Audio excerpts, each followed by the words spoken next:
یعنی یہ بھی کوئی بات ہوئی کہ جب آپ کو امیونٹی آئین دے رہا ہے ایک پریزیڈنٹ کو کہ حاصل ہے آپ اپنے ملک کی کسی عدالت میں پریزیڈنٹ کے خلاف کیس نہیں چلا سکتے. اب اس وقت جو ہیں ڈاکٹر عارف الوی کے خلاف یہ نہیں ہو سکتا ہے کہ کوئی ان کے خلاف مقدمہ چلایا جائے یا ان کے خلاف کوئی عدالت ان کو سمن کرے یا ان کو بلائے، ایسا نہیں ہو سکتا ہے. لیکن یہ اصرار کیا گیا کہ جناب آپ خط لکھیں، وزیر اعظم سے کہا گیا آپ خط لکھیں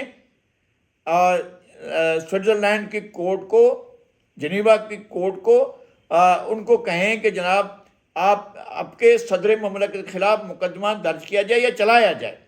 یعنی ان کو یہ کہا جا رہا تھا کہ آپ خود خط لکھیں اپنے صدر کے خلاف اور ان سے کہیں کہ ان کے اوپر مقدمہ چلایا جائے، جبکہ وہ اپنے ملک میں نہیں چلا سکتے، خود افتخار چودھری صاحب بھی نہیں چلا سکتے تھے.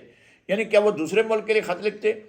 جب آئین آپ کو امیونٹی دیتا ہے تو کیا کسی دوسرے ملک کے سربراہ کو یہ امیونٹی نہیں حاصل ہوتی ہے؟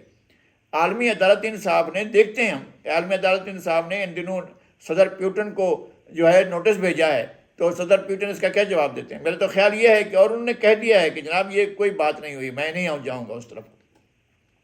تو یہ جو جوڈیشل ایکٹیویزم تھا وہ ایک طرف سے عدالتی مارشل لا کی طرف بڑھ رہا تھا، اور اس کے ذریعے پھر افتخار چودھری صاحب نے یہ بھی کیا کہ ایک واٹر کمیشن کے ذریعے صوبہ سندھ کو چلانا شروع کر دیا. ایک جو ہے وہ جج صاحب تھے اور وہ واٹر کمیشن کے سربراہ بنا دیے گئے، سپریم کورٹ سے ریٹائر ہوئے، ان کے واٹر کمیشن کے سربراہ بنا دیا گیا. معلوم ہوا کہ صوبہ وہ چلا رہے ہیں، یعنی جو chief executive of the province تھا اس کی کوئی حیثیت نہیں تھی، کوئی اوقات نہیں تھی. وہ سارا پروٹوکول جو تھے وہ جج امیر مسلم ہانی، جسٹس امیر مسلم ہانی وہ پروٹوکول بھی لے رہے تھے اور وہ صوبہ بھی چلا رہے تھے. ایسا لگتا ساری بیوروکریسی بھی ان کے ساتھ لگی ہوئی تھی. اصل بات کیا تھی کہ ایگزیکٹو کی اتھارٹی کو منیمائز کیا جائے. یعنی صوبے میں اگر کوئی چیف ایگزیکٹو ہے اور اگر کوئی ملک میں چیف ایگزیکٹو ہے تو اس کی اتھارٹی کو منیمائز کیا جائے اور جوڈیشل جو ہے ایکٹیویزم کے ذریعے اس کو چلایا جائے صوبے کو. یہ ہوتا رہا ہے اور اس میں کوئی ایسی بات نہیں ہے کہ جس کو ہم کہیں کہ جناب یہ بات خلاف واقعہ ہے یا غلط بات ہے. یہ ملک میں اس طرح کے واقعات ہوتے رہے ہیں، ہم نے دیکھا ہے پاکستان کے اندر جس طرح سے جوڈیشل ایکٹیویزم ہوتا ہے. لیکن اس کا حل بھی ہم نے تجویز کیا تھا ان دنوں میں بھی جب یہ واقعات ہو رہے تھے، اور اب بھی یہ تجویز کرتے ہیں کہ اب وقت آ چکا ہے کہ ایگزیکٹو اور پارلیمنٹ اپنے فیصلے کرے. پارلیمنٹ کو یہ فیصلہ کرنا چاہیے کہ اس طرح کا جوڈیشل ایکٹیویزم جو ایگزیکٹو کے اور پارلیمنٹ کی ڈومین کو کراس کرتا ہو اس کو روک دیا جانا چاہیے. کسی بھی صورت میں ایسا جوڈیشل ایکٹیویزم نہیں ہونا چاہیے کہ جو انڈرمائن کرے پارلیمنٹ کی حیثیت کو یا ایگزیکٹو کی حیثیت کو. تو دنیا بھر میں اس طرح کے قوانین بھی موجود ہیں اور اس طرح کی پریسیڈنٹس بھی موجود ہیں کہ عدلیہ کا امپیچمنٹ ہوتا ہے اور عدلیہ کی امپیچمنٹ ہونے کا ایک طریقہ کار ہوتا ہے وہاں پر، اور پارلیمنٹ کرتی ہے امپیچمنٹ. اور ہماری پارلیمنٹ کو آگے آنا چاہیے اور یہ طریقہ کار وضع کرنا چاہیے کہ عدلیہ اگر ڈومین میں ایگزیکٹو کی یا پارلیمنٹ کی ڈومین میں جا رہی ہے اور اس کے اندر جا کر مداخلت کر رہی ہے تو پھر امپیچمنٹ کا دروازہ کھولا جانا چاہیے.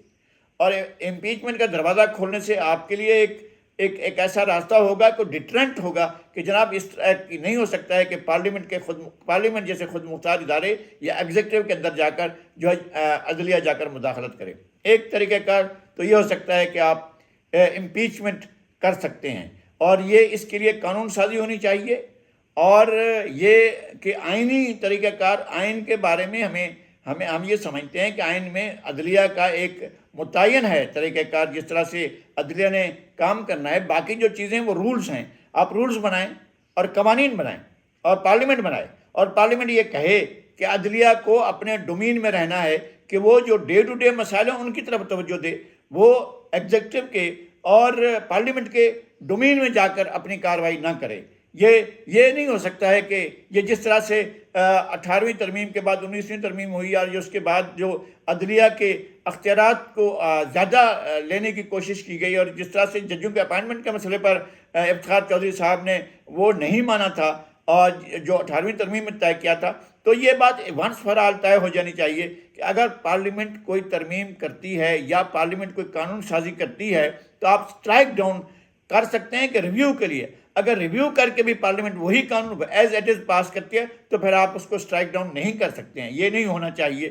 اس کی پارلیمنٹ کی سپرمیسی کو کسی صورت میں چیلنج نہیں کیا جانا چاہیے. ایک بات اور ہے، وہ یہ ہے کہ سپریم جوڈیشل کونسل مشتمل ہوتی ہے سینئر سپریم کورٹ کے جج صاحبان پر، اور صوبے میں جو ہائی کورٹس ہیں، جو ہائی کورٹس کے چیف جسٹس صاحبان ہیں، ان کے اوپر مشتمل ہوتی ہے. جو سینئر ہوتے ہیں چیف جسٹس صاحبان، ان کے اوپر مشتمل ہوتی ہے، اور جو سینئر سپریم کورٹ کے جج صاحبان ہوتے ہیں ان کے اوپر مشتمل ہوتی ہے. تو میرا خیال ہے کہ اب اس کی تشکیل نو ہونی چاہیے. آئین میں یہ اپنا پارٹیوں کو، جو بڑی پارٹیاں ہیں یا چھوٹی پارٹیاں بھی ہیں، ان کو یہ رکھنا چاہیے کہ وہ سپریم جوڈیشل کونسل کی تشکیل نو کریں گی. ایک طریقہ یہ ہوگا کہ اس میں جج صاحبان ضرور ہوں، لیکن اس میں سینٹ اور قومی اسمبلی کے ممبران بھی اس سپریم جوڈیشل کونسل میں شامل ہوں، جو یہ فیصلہ کریں، جو کنڈکٹ کے بارے میں یا ججوں کے بارے میں اگر کوئی شکایات آتی ہے، اعلیٰ عدلیہ کے جج صاحبان کے بارے میں اگر کوئی شکایت آتی ہے، کوئی ایسی شکایت جس کے تحت ان کا اپنے عہدے پر برقرار رہنا مناسب نہ ہو، تو پھر وہ اس طرح کا فیصلہ ایسی سپریم جوڈیشل کونسل میں جانا چاہیے، یا سپریم کونسل میں جانا چاہیے، یا سپریم پارلیمانی کونسل میں جانا چاہیے، جس کے اندر یہ طے کیا جائے کہ جج صاحب جو ہیں وہ اپنے عہدے پر رہ سکتے ہیں یا نہیں رہ سکتے ہیں. اس کا فیصلہ محض عدلیہ پر نہیں چھوڑا جانا چاہیے، اس میں سینٹ اور قومی اسمبلی کو بھی لینا چاہیے. اور زیادہ مناسب حد یہ ہے کہ اگر کسی ہائی کورٹ کے جج کے خلاف بات ہو رہی ہو، تو اس صوبے کی جو پارلیمنٹ ہے، جو صوبے کی اسمبلی ہے، اس کی طرف سے بھی نمائندگی ہونی چاہیے کہ وہ بھی اس کے بارے میں شامل ہوں